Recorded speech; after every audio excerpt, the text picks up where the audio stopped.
Hello everyone. Today we will get quickly updated on cost indifference point. Yeah, this video's credit goes to Bhargav sir because I have taken help from his video, but I am covering all the concept that he has left in his video. तो सबसे पहले आप ये देखिए, हम जब भी कोई डेफिनेशन पढ़ते हैं हमें उसे पूरा बाइफरकेट करना चाहिए. तो इसमें कॉस्ट क्या है? कॉस्ट हमारा फिक्स या वेरिएबल होता है, ठीक है. तो हम फिक्स और वेरिएबल कॉस्ट के बीच ही कुछ निकालेंगे. इन डिफरेंस क्या होता है? चेंज. तो हम लोग change in fix cost divided by change in variable cost निकालेंगे कॉस्ट इन डिफरेंस पॉइंट पे. तो अब ये पॉइंट क्या है? हम लोग अब ये कॉन्सेप्ट आया कैसे, ये पॉइंट समझने के लिए देखिए.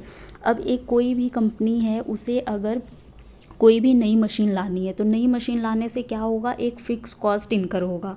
और फिक्स कॉस्ट हमारा जो इनकर होता है हम लोग उसे ख़त्म करते हैं ब्रेक इवन पॉइंट पे. मतलब एक ब्रेक इवन पॉइंट होता है जहाँ तक कि हमारा फिक्स कॉस्ट इफेक्टेड होता है, उसके बाद हमारे फिक्स कॉस्ट पे कोई भी असर नहीं पड़ता है. ब्रेक इवन पॉइंट के बाद चाहे जितना प्रोडक्शन करो फिक्स कॉस्ट सेम रहेगा, ठीक है, लेकिन हमारा वेरिएबल कॉस्ट कम होते जाएगा.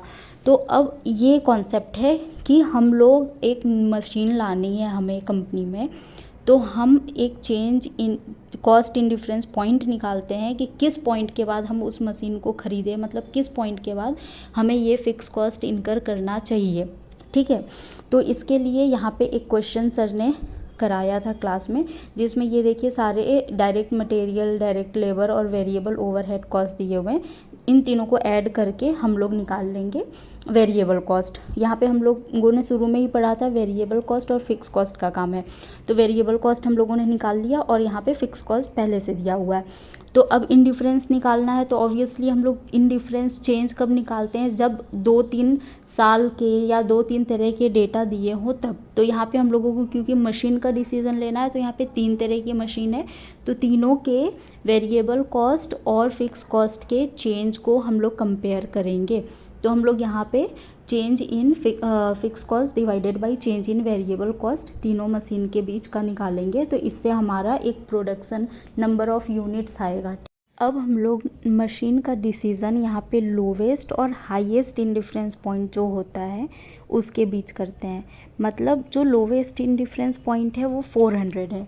तो अगर 400 से कम बनाना है तो इसके लिए लोवेस्ट फिक्स कॉस्ट जो वाली मशीन होगी वो बेस्ट होगी. जैसे कि मशीन 3, क्योंकि इसका फ़िक्स कॉस्ट लोवेस्ट है, मतलब 70,000.